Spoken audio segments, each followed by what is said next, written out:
a genuine legend in our midst, somebody who basically made a sport matter in this country. I feel like I can say that without over-flattering the skateboarding legend, and now a gaming and cultural icon in Tony Hawk. You winced on that. Thank you. Well, I mean, it's a lot. That's a lot. But those things are all so. I said nothing that was wrong. I appreciate it. That is, everything is correct. Your body has paid the price for that to be the glory. Was it worth it? I will concur on that point. Yes. Was it worth it? Yes, always. I'm here. I still get to talk about it. I still get to do it. It's wild. It is crazy, right? Yeah. Like if you took me back to the early 1980s on whatever it is you thought your life would be, what did it look like from back there? I was very young, so I certainly didn't think I was choosing a career because there was no career to be made. When I turned pro, it meant that I just moved up a division in competition, and then I was gunning for $100 first place prize money. So that didn't feel like a career move. And I was young enough and naive enough to just think, oh, this is fun. And then as I started to get into my later years of high school, it became a living. And I realized when I graduated that, I already have, everyone's figuring out what they're going to do with their life. I have a career path, although I didn't know how long it would last. But, ignorance is bliss and youth is wasted on the young. It is wasted on the young, but you, I would imagine, had a little bit of your childhood stolen, right? You're doing this one thing professionally, but you're so professional that all of a sudden you're not a kid anymore. You've got a bunch of sponsors at 16. Yeah, I would say, especially in the summer, because, even during the school year, because I was expected to travel to these big events in Florida and in Chicago and in Atlanta, and I would have to miss a Thursday or Friday from school, go there, compete, be there, try to do my best performance, a lot of fans and whatever else, and then go straight back to school on Sunday, or come back home Sunday and go to school on Monday. And I was in a different world. I was living this paradox, and then when we go on tour, it was just every single day, big exhibition, big crowd, drive to the next city, just like a touring band. And I definitely didn't have the same formative years as any of my classmates. I mean, yeah, that's putting it simply, but in what ways did that end up distorting the adult? The fact that... it's a little tricky only because, I have to say, I think that the silver lining of the downfall of skateboarding, and I don't mean downfall of skateboarding in general, I mean the popularity of it in the early 90s, was that I was faced with reality very quickly. And it was like, oh no, you're an adult now. You are now providing for a family, and your chosen career path is fading. And so I had to kind of hustle and figure out, how do I make this work while still skating? And I'm thankful for those years, because I loved it so much. I wasn't willing to pick up a 9-to-5. I just tried to make it work however I could. And what I mean by that is I would do odd jobs. I was actually a consultant for a few Hollywood shoots. I was the skate consultant because I was too old to be the skater at age 24. But that didn't matter. It allowed me to be in the skate world and still do it, but have a different role in it. But it got weird because I was thrust into, I kind of bypassed a teenage childhood and then got thrust into responsible adult all at once. I mean, it really happened very quickly. Well, take us back there. You're talking early 90s. You have to refinance your house. What other things like that were there where you're looking around and you probably didn't pay attention to your finances the way that you had to when it's all coming in? You have to concentrate on being great at the thing you do, right? Yeah. Well, I mean, there were definitely some milestones. I remember driving to the water company to pay my bill in cash for the better part of a year, because I was behind on a couple payments, and I got fined because it was a drought and we had a big property. And so that kind of thing sticks with you. I mean, really just cutting back on all expenses, eating a lot of instant noodles and peanut butter sandwiches. Oh, so take me through your mental state at that time. So you go from pulled out of high school, stardom, 20 years of, wow, what a... Well, not 20 years. So I would say that career cycle of the mid 80s to early 90s, that was a span of like 6 or 7 years where it seemed crazy, and then it was really crazy, and then it was nothing. Just like that. Just like that, yeah. I mean, it was like the span of a band with one good album.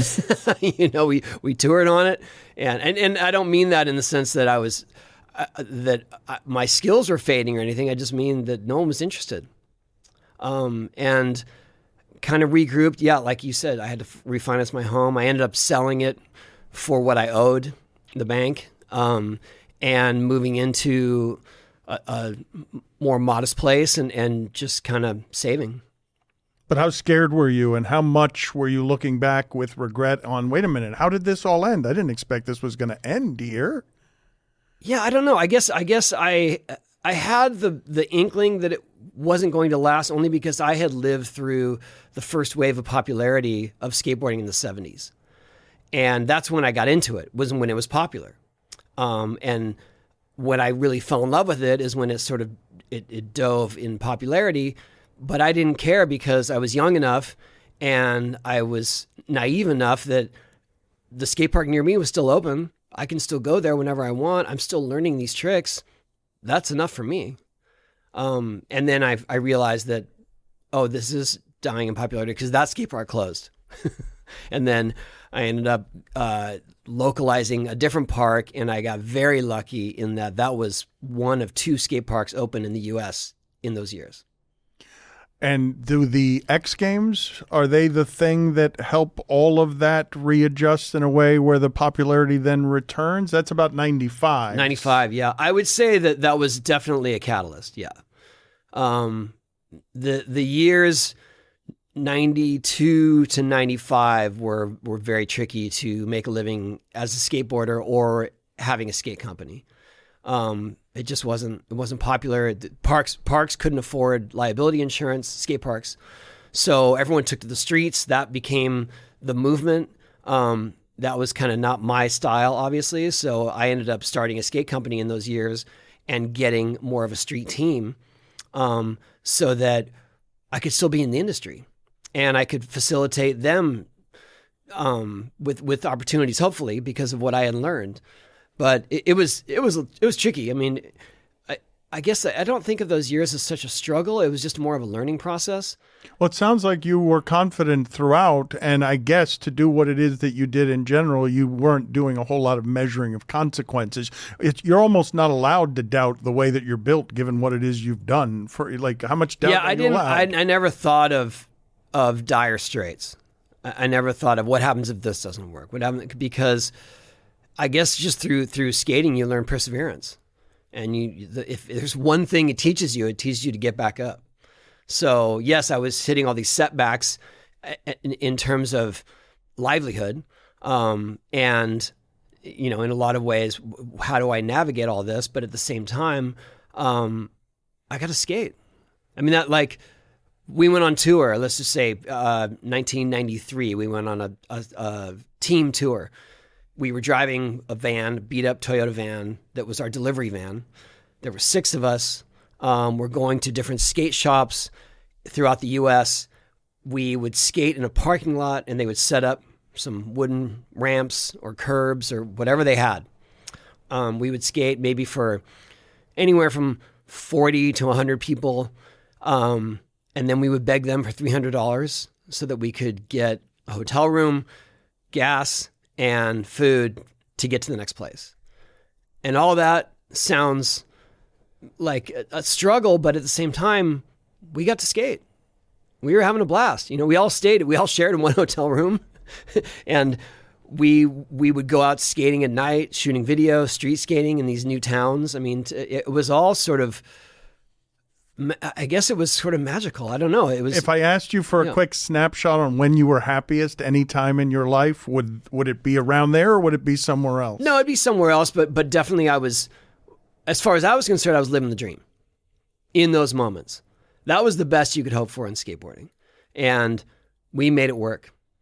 No, I mean, my happiest days are these days. Just the idea that skateboarding has come so far and transcended just popular culture. The idea that there are skate parks everywhere now, and people are supported in skating into their adult year. I mean, people are literally professional into their adult years, and I get to spend quality time with my kids. I'm a grandparent. These are the days. Do you have your skateboard on you now? I've been told that you always have it. It's in the car. I parked super close, so it's in my trunk. Yes. So when was the last time you were fundamentally apart from your skateboard? Do you really take it do you take it with you everywhere? I do. Yeah. Everywhere. Yeah. I mean, I'm traveling, absolutely, and I carry it on because I don't. I'm worried that it's not going to show up with me on a plane. In fact, I've had a few go missing. So yeah, I pretty much have it all the time.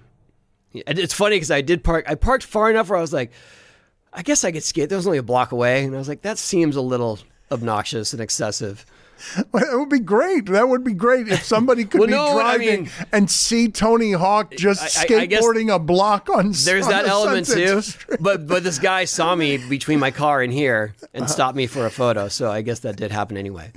How many tricks have you invented? Do you have a number? Do you know the number? I used to, but I just feel like these days with the progression of skating and the evolution of tricks, it just feels pretentious to be like, I invented 80 tricks or whatever. But I'm asking you. You're not being pretentious. I'm specifically asking you if you know the number. I did count at one point. It was somewhere around 80 or 90. But there are only a few that have really had staying power. Because some of them were kind of silly. Some were so difficult that I only did it a couple times. Like I got one on video and that's all. But there are a few that have actually push through the time and the eras and the styles. And so I'm proud of that. Can you take me through your body on a journey of the things that you have harmed or have needed surgery? Like if you were to do it from the bottom of your feet to your head? Sure. Well, okay. Starting at my feet, I've definitely rolled both my ankles to such severity that they are almost too loose for safety purposes. I thought I broke it once when I was on tour in France. I mean, I rolled it so far, I just figured, I broke my ankle for sure. And luckily I didn't. I don't really know if that's luck or not. My shins are a disaster. They're just countless stitches. Mm-hmm. I've had knee surgery, 2 knee surgeries on both knees, mostly for torn cartilage and torn ligaments. I broke my femur. I broke my pelvis. I recently fractured part of my pelvis, actually. You might have saw me kind of limping in here. That's getting better, though. Let's see. Where do I go from there? I broke my elbow. I've dislocated my fingers. I've gotten stitches on both eyebrows several times. Had a few concussions, and knocked out my front teeth 5 times. The first when you were 12, 11? 11, yeah. And what did the parents think of that?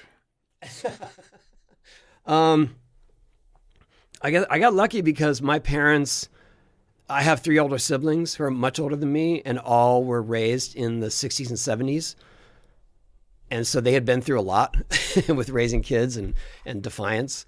And so when I came along, they were kind of just happy that I found something that kept me busy, because I was a ball of energy and I always wanted them to take me somewhere or do something. And so you tested well, but hyperactive, right? Like not a, yeah. I mean, what is that? I don't know what that is these days, but yeah, I tested well for IQ, but definitely was a lot of energy. They had a lot of different diagnoses for that back then. I think none that really helped us, but and then I got hurt, and like I said, my dad was in the Navy. my other siblings had grown up doing, like my brother was a surfer. So that wasn't a big deal really back then. I mean, it was to some other parents. They said, you know, a lot of my friends, once they got hurt, their parents said, you're not doing that ever again, or they broke their skateboard. My dad was kind of like, oh, you know, you're Angus Bell. Get back out there. He wasn't pushy, but he was supportive. And Navy dads with whatever that comes with. Yeah, very stoic and very unemotional. But also he saw some shit. but also let you follow your dreams, right? Like even absolutely, yeah. Yeah, well, I mean, he just saw what it brought to me in terms of my sense of self and self-confidence and joy. I mean, it really just brought me joy. Even though I was obsessed with it and I was intense with it, it was the one thing, it was my release. What do you think of when I say the 900? Like, what is it that means to you? It was a goal that I had for over 10 years.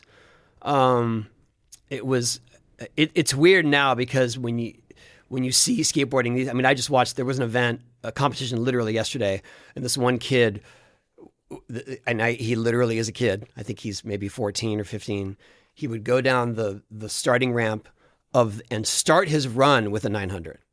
That's out of the gate. Like, this is where we're starting.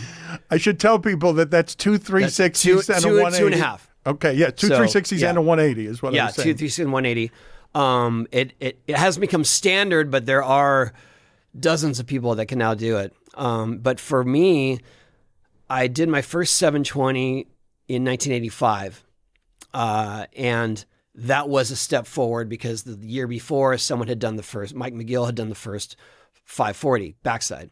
So the following year I did a 720. The years after that, I tried to do 900s, but I just could not figure it out because to do so, and we didn't have the kind of ramps that are available today. I'm not trying to say like, you know, back in my day, but we didn't have those kind of resources. It's just factual. You're not saying that you were better. We didn't have big ramps kids. to go real high. But I would try it, and because it requires you being blind to your landing twice, there was no way of spotting it.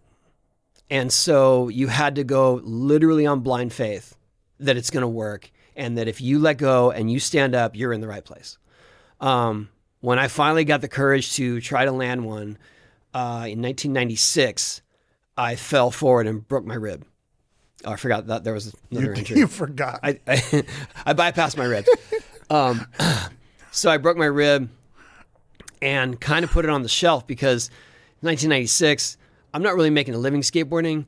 I want to do this because it's been burned into my psyche that I want to get it done. I want to figure it out. But at that point in my life, there would be, I mean, it wasn't that I was trying to get accolades for it, but it started to become risk versus reward. Like I remember when the day I broke my rib, I had been trying it at this ramp, and because I had to sort of lay there and regroup and process that, I was late to pick up my son at preschool.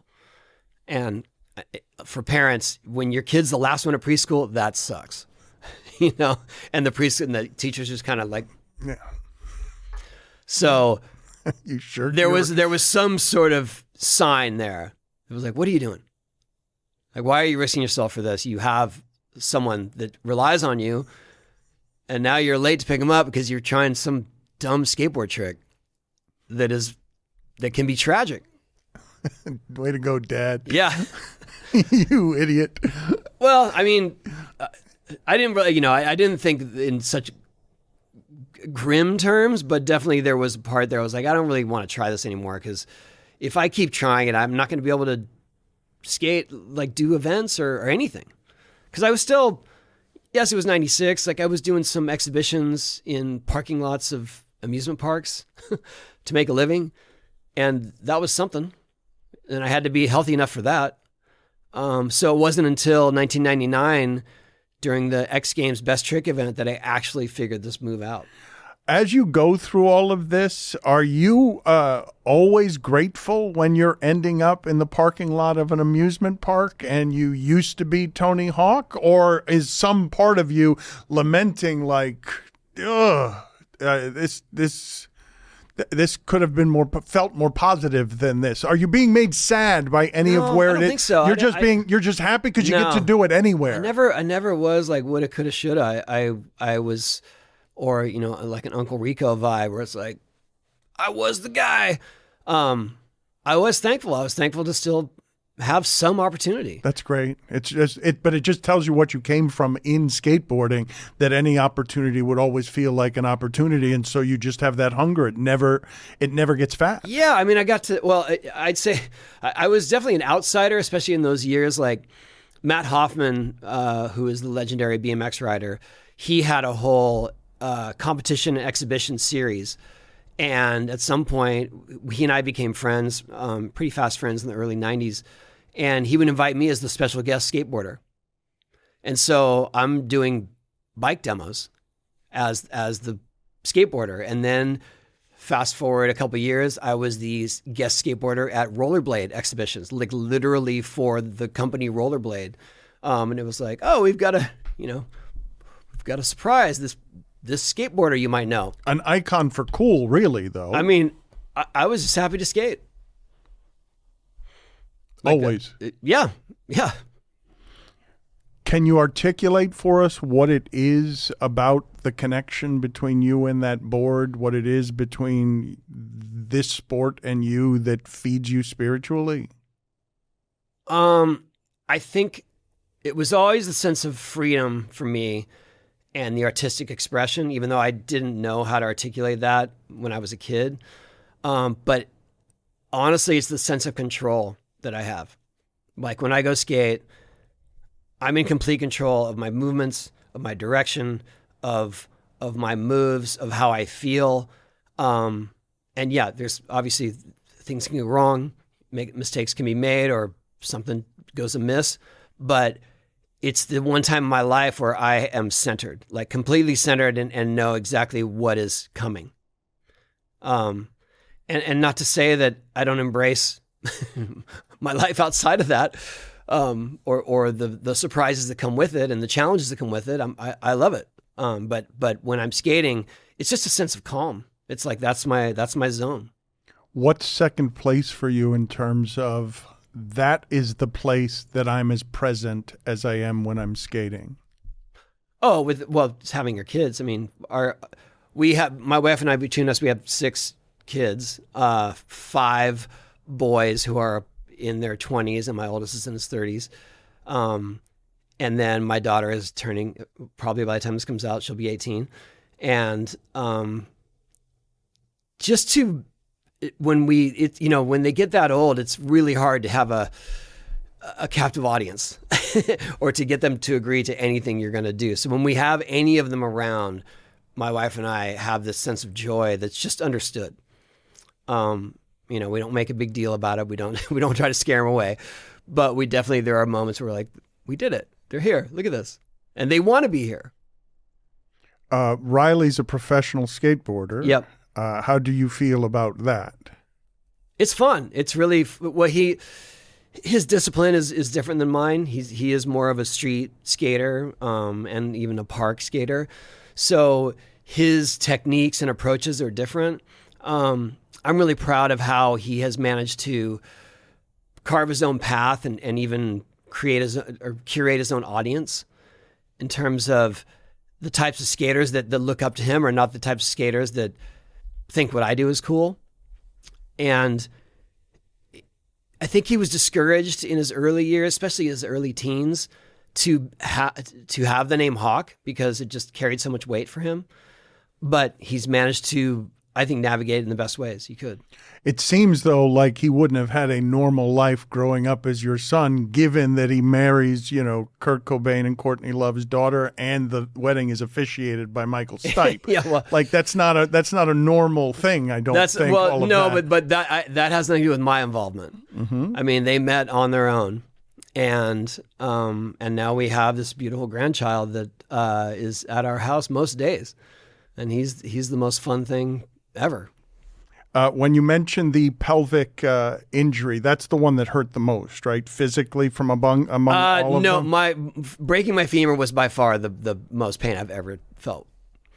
Mostly because when it happened, I felt it disconnect. And when you feel that, I mean, you really like your limb is gone. It feels like your limb is gone. I can't say, what it's like to actually lose a limb, but that's the sense I had. And when they had to move me, especially onto a stretcher, the majority of my leg is just dangling. So someone else has to actually support it, and they're jostling it. And it was so intense that I feel like I kind of went somewhere else. And then going to the hospital, obviously they give you an IV and you're on painkillers, but then moving me to the X-ray machine was the second most intense pain I've ever felt. Yeah, that was, I mean, I think the breaking my pelvis set me up for that, and understanding of like, oh, this is the kind of pain where you can't move your body at all. I mean, when on my pelvis, because when you have a femur, when they fix it, they want you to get up and they want blood flowing immediately. When you break your pelvis, you just sit. And if you sneeze, if you cough, if you have to go to the bathroom, it's traumatic. So the recovery was daunting, tricky, painful, but the femur was kind of everything. When I asked you at the beginning, was it all worth it? Is it all worth it? The reason I ask is because with the wisdom and perspective and pain of age, you can look back at the cost of what it costs to be you. And all your dreams came true, but it comes with the cost that later in life you're carrying a pain of your body wears these scars. Yeah, but nothing has been so debilitating that I wasn't able to recover from it for the most part. I mean, since I broke my leg, there are a bunch of techniques that I just had to let go of. Some because I can't physically do them, some because they're not worth the risk anymore. I think it was a hard lesson, but a necessary one.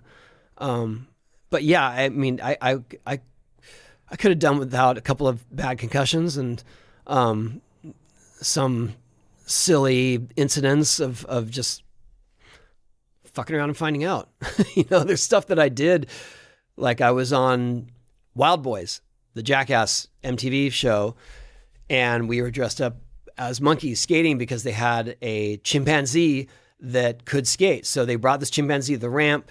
Bob Burnquist and I dressed up in monkey suits. We're skating. We ended up going into his full loop ramp, which is something that we had done before, but that day didn't work out. And I ended up with a super bad concussion, breaking my thumb, breaking my pelvis. That day I could definitely do without. Do you realize the absurdity of all the words you just strung together? Yeah. I mean, I lived through it. So, and I've seen it on video plenty of times. So yes. You gave yourself over to the cause pretty thoroughly there on behalf of being a skating It was funny. Icon. They actually, I mean, they used that segment in Wild Boys without me falling at all. Like that was sort of near the end of the shoot. So we got what they came for, I guess. What is the story that you can tell that would be interesting to people about what you declined with the gaming business that came your way to buy out because they wanted to buy your likeness, and then watching the explosion of what has been your gaming status? Well, when our first game was about to be released, I think they could tell there was a groundswell of interest and good feedback. I'm very green to this. I mean, I played video games my whole life, but I had never actually worked on a video game. So they could tell that something was happening. And just before the release, they said, we want to offer you a buyout of future royalties. I said, what does that mean? And they said, well, we want to offer you $500,000. And then that's on the basis of the game might sell that much and you can get that up front. And then when I read the fine print, it means that's all you get going forward. And to be fair, at that time in my life, someone even saying $500,000 sounded outrageous. It's like someone saying, "Oh, I'm going to give you $500 million." Okay, sign me up. But there was a sense that things were kind of turning around in the skate industry.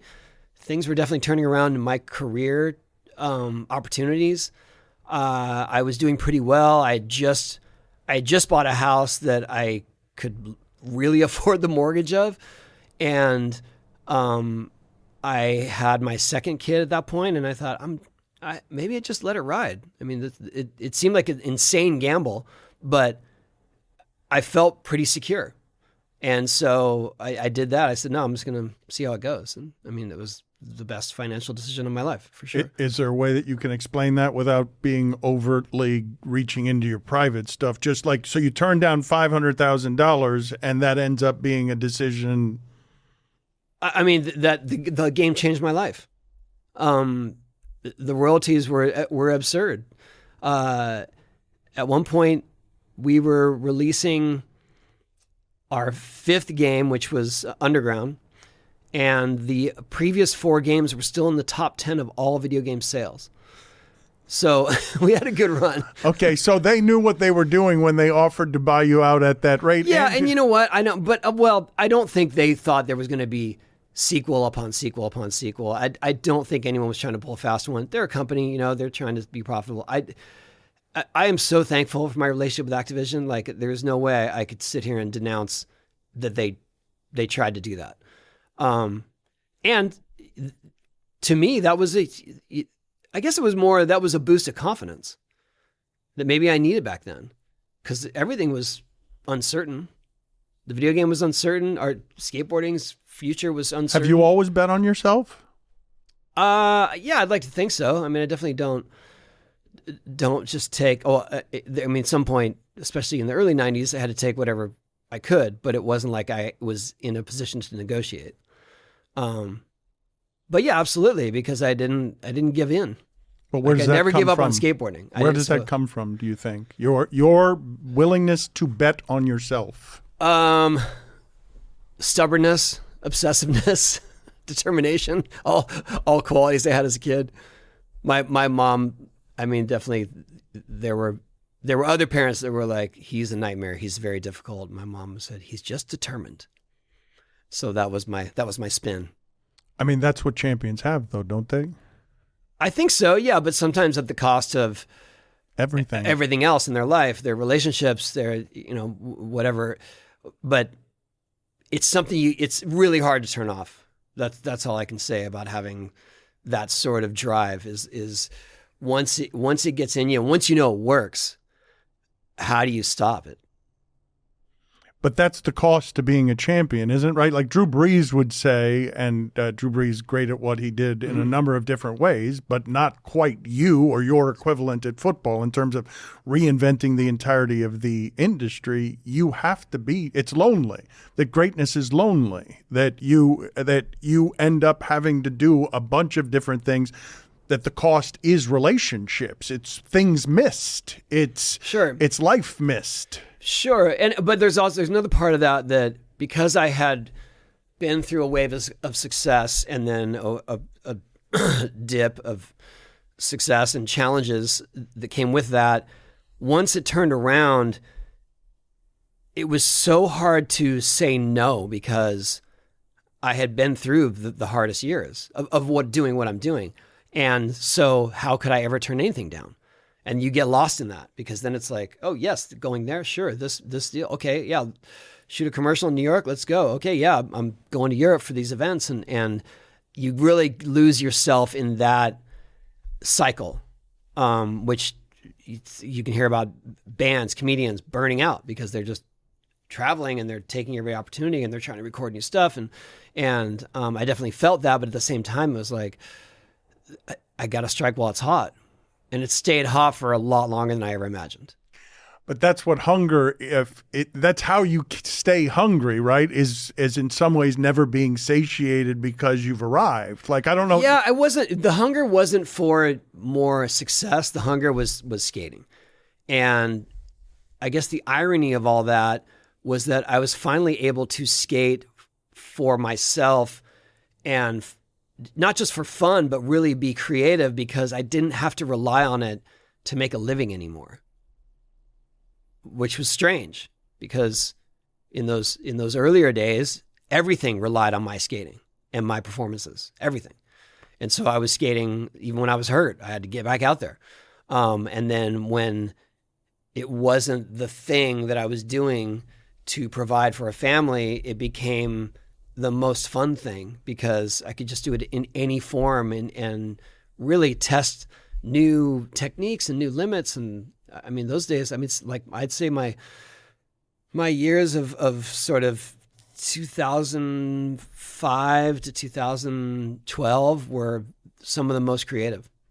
It's interesting to hear you say that because you're obviously a great brand ambassador, so you don't say anything about the burdens or very much about the burdens of being you. But to hear you tap back into your childhood skating, yeah, before the responsibilities, before the burden of money, before the burden of being you, the liberty in that to be an artist again like you were when you were a kid, it's interesting to hear you see it from that perspective in adulthood. Yeah, and I don't think I appreciated it then because I was just always doing it.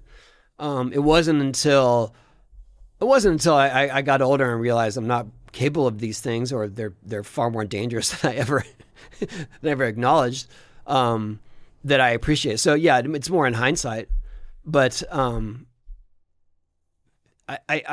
it was just so much fun, and even now it's still so much fun. There's definitely a burden. I guess if there any burden that I was not chosen necessarily, but at some point I was supposed to represent skateboarding to a broader audience, or that was sort of expected of me because I had the opportunities that other skaters didn't, to go on to talk to bigger media outlets or whatever it is. And I did feel that sense of responsibility.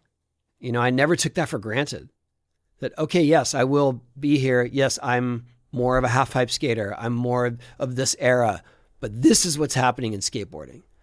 This is the contemporary of skateboarding, is street skating and these skaters and this crew that we invited to be part of our video game and all that. And I always felt like I had to represent it authentically. And no one really put that on me. I think I just sort of grew into it.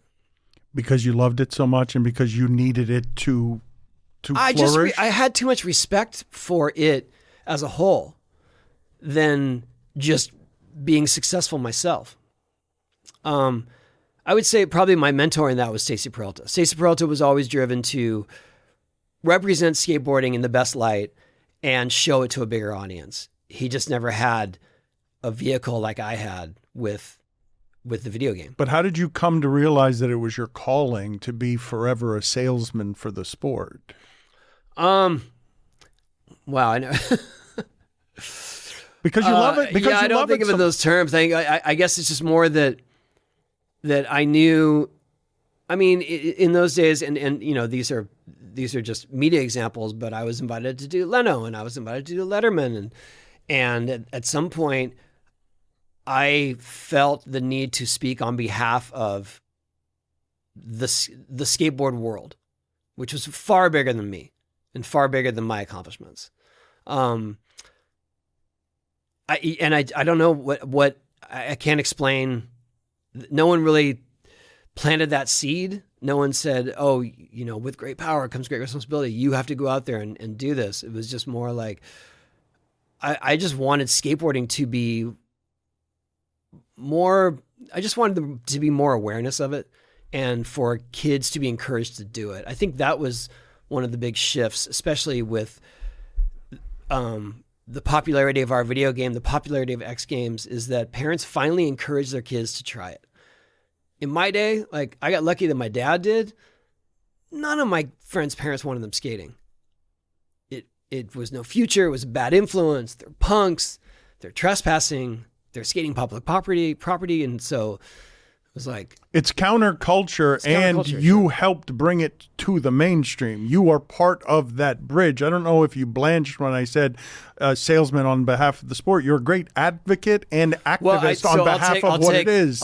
I'll take credit and blame. How's that? Oh, but it's plenty of people didn't want it to be on that level. But it's so beautiful to hear you love it so much that the skateboard is still a block from where it is that we are, and you want to be everywhere as a sermonizer for this thing that you love still, that you love and fills you. Sure. I mean, it's definitely, it's a big part of my identity, if not the biggest part, because it's the thing that I've done the longest in my life. And I'm proud of that, you know, and I mean, I'm proud selfishly, I'm proud that I still can skate, on a professional level-ish. And, but honestly, to see a new generation gravitate to skateboarding, the fact that they have skate parks all over, we're still trying to build more and get in more underserved areas, but the fact that they have that available to them at any given time, and it's not elitist, it's not exclusive, it's not, you know, it's not the 70s. You're not going to get bullied necessarily. It's more like everyone's welcome. Jump in. If I ask you to sort of itemize or list the things that you're proudest of, where numerically on the list would be raising more than $13 million for, you know, more than 600 skate parks all over the United States? I don't know. It's probably a top 5. I think, yeah. I mean, firstly, being available to my family, and providing for them, but mostly being close to them. Just skateboarding, being able to skateboard is up there. But providing skate parks is so close to my heart. It's such a passion. I mean, when I was growing up, I got very lucky that I lived near one of the last skate parks that existed at that time. And it was never lost on me that I had a place of belonging, because skateboarding was not cool in the early 80s. It was probably the furthest thing from cool you could do. I got hassled a lot at school. In fact, I would hide my skateboard before school in the bushes near the bungalows, San Diego High. And I would hide it, and then when the bell rang, I would go retrieve my board. Because if I walked through campus with it, I would get harassed. They would steal it. I'd get thrown in a trash can. I mean, it was the 80s. You know, it was that's how it was. You got picked on, and so nowadays, that whole attitude has shifted so far the other way. Where, I mean, for the most part, like the cool kids in school are skate. Which is wild to me. And so if I had anything to do with that shift of consciousness, I'm hugely proud of it. But just the idea that skateboarding is part of the zeitgeist. I mean, you helped make it popular. You helped make it okay. I mean, that's my best work then. It's pretty impressive. 900 Schmeinhundred. Were you indeed bullied? Did you feel like you were? So for sure, yeah. I mean, I was really small for my age. So from 7th grade on, when kids are hitting their growth spurts, I mean, I literally looked like, people used to think I was visiting my older brother in high school, like especially in 9th grade. And then I was a skater. So, you know, in the hallway, skater fag, all that stuff like that was rampant. And those aren't my words, you know, those are my bullies' words. But like I said, we didn't have any resources. We didn't know how to navigate that. No one was getting in trouble for it. It was just the way that that's sort of the story of Generation X, I guess. When did you become cool? I don't know. Has that happened yet? That's funny because you became an icon for cool. Somewhere in there, I never was comfortable with that idea, that moniker, because I never felt cool, and I always felt like an outsider. Even in skateboarding, when I found skateboarding and I found this thing that I love, that I want to focus on, the way that I did it was uncool. So I'm in this, I already am existing on this island of misfits, being a skateboarder, and then I'm an outcast on that island because of the way I do skateboarding. So, I just never, I was always very self-conscious. I think I finally sort of grew into my own ease through my adult years, not even through the video game cycle, but just more coming out the other side of that and realizing what is truly important. And that is my family. And that's when I felt much more comfortable in my own skin. And I had a sense of confidence. I always felt pretty confident with my skateboarding, but more that I'm not trying to prove myself all the time, and more that it's just fun. And that is very liberating. And that kind of puts you at ease and makes you feel, I guess, better about yourself. Because there's sort of a issue with, not anxiety, but just your social skills, your socializing. The only way I knew how to socialize was skateboarding. So people thought, once I got really good at it, people thought, oh, he's just pompous. He doesn't talk to anyone. I was like, I don't know what to say. I feel just as uncomfortable as you do. Just because I'm good at this doesn't make it any different. Did you have an epiphany or anything when it came to family and the things that you're talking about, where you're discovering the idea of, it's not just the having of kids, right? No. And I was always good with my kids when I was around, but when things started taking off, I was chasing them to further than I ever should have, and getting caught up in the cycle and the hype and whatever else. So I think it was more coming through that and just realizing I could just say no. That was the moment. Like, I don't have to go to this thing. I'm saying yes to every single thing. And a lot of it is unnecessary and also not to the benefit of skateboarding. It's just to the benefit of my ego. And that was, I think that was the moment. It was, it was probably within the last 15 years, but it was really it was powerful. And you discovered that you had to say no because you'd done one too many things that you didn't want to do. You left. Yeah, and I would catch myself being really far away, doing something that wasn't productive, and it was like, what's the point of all this? This isn't where I was. These aren't the priorities I had or should have. And then really just making myself available, and things took to be honest, everything's much more rewarding now. Skateboarding, just the act of skateboarding, means a lot more to me because I have a different perspective on it. And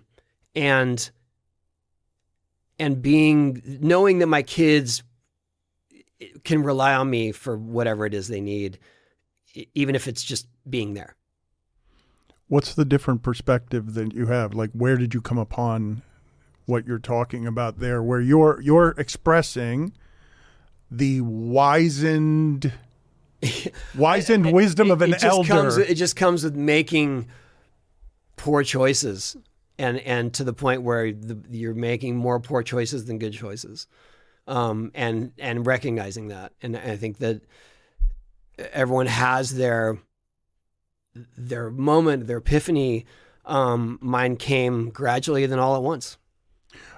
So forgive me on this, because you thought I was seizing on the perspective change on the family. I was seizing on the perspective change as it related to skateboarding, where your experience with life so far has made it so that you clearly have an appreciation for being able to still do it. It was that moment came when I broke my leg, because it was even when I broke my pelvis, I knew there was this timeline.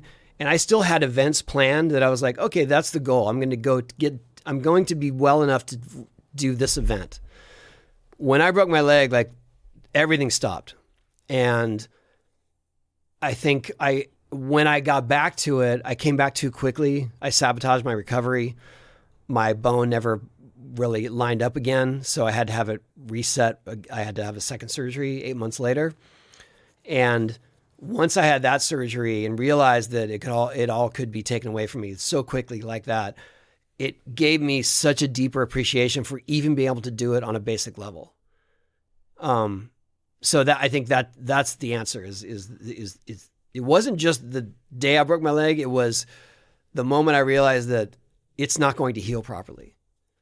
And I have to go through this again. I remember my first ollie after that, when I had strength in my leg to snap up and get my board. It was like, oh yes. And then ever since then, like every ollie is a gift. My guess would be, I don't want to speak for you here, but my guess would be that what happened there is that you realized for the first time that it was a possibility that you would never be able to skate again, where you'd never considered that. I never did, no. I mean, probably that benefited me in a lot of ways because I would be willing to push limits that other people would consider consequences. I mean, Sam Jones did a whole documentary about me. Basically, that's not really considering consequences, but I'm much better at that now. Yeah, well, that's what you're articulating. When you just said, I wanted to seize from a couple of minutes ago, where you seem to still be saying that you didn't realize the danger involved in what it is that you were doing. I mean, of course I know that anything can go wrong, but I always was confident enough with my skill set and cavalier enough that I wouldn't let that enter my mind, because when you do, that's the future. That's what's going to happen. When you allow these worst case scenarios to come in, those are the ones that will play out. Yeah. I mean, when I first figured out the loop ramp, in no way did I think, oh, I might fall from the top and break my pelvis, because if I thought that, I would never try it. And I figured it out. I definitely I got rocked along the way. Or MTV said, what kind of stunt do you want to do? I said, I want to jump between two buildings. And they set it up downtown LA, 2 7-story buildings. And I not once thought, what if something happens? Because it wasn't going to happen.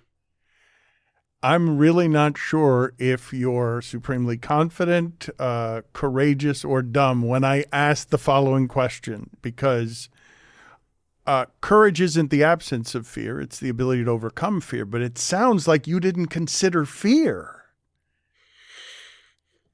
My way of overcoming fear was visualizing the successful outcome.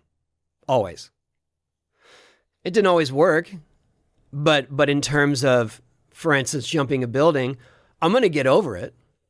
I may not make it, but I'm getting over that gap, no matter what.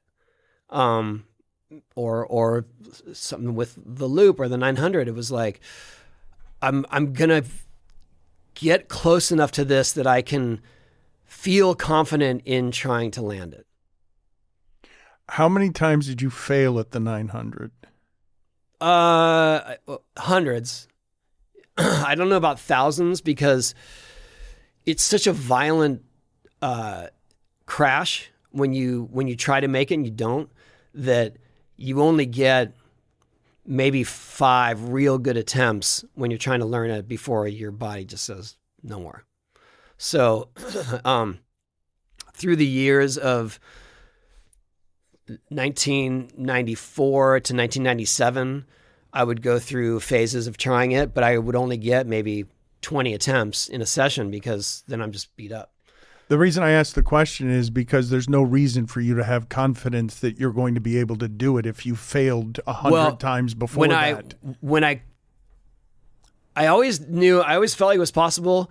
And then when all the pieces came together that I thought I had the pieces of the puzzle, and I broke my rib, that really set me back, because I was like, that was the moment. I had everything I needed, and it didn't work. I don't know what I did wrong. I mean, I obviously know what I did wrong in leaning too far forward, but I don't know if I have it in me to get to that point again.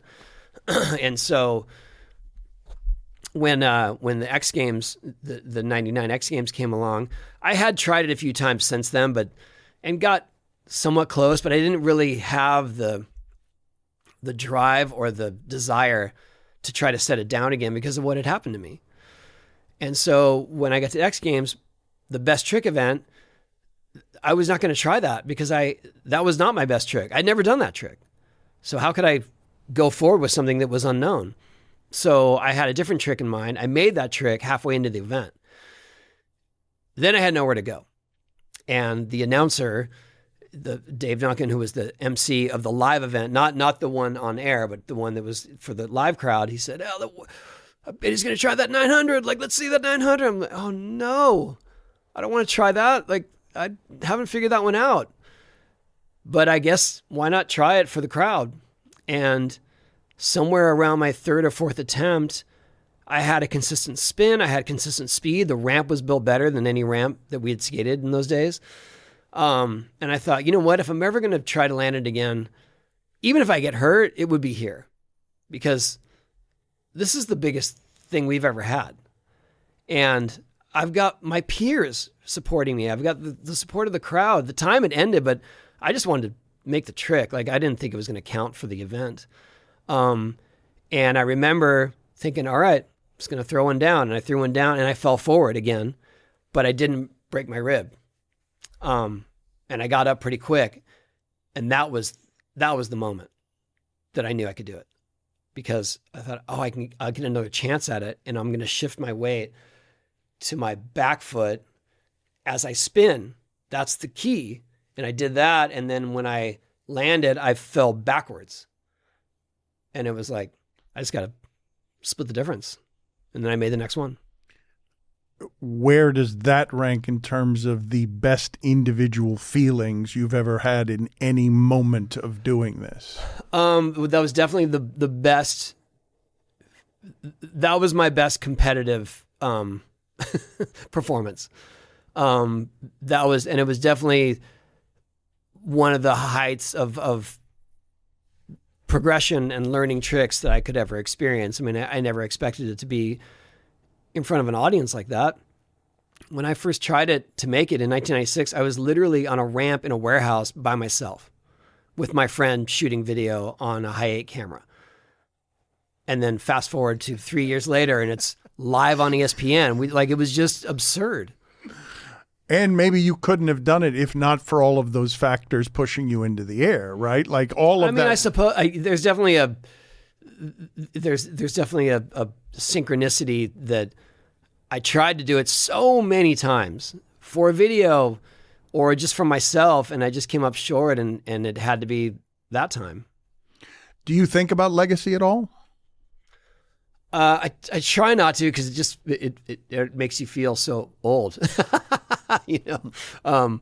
But consequences again, thinking about mortality, and I don't know. I mean, legacy. It's such a lofty word too.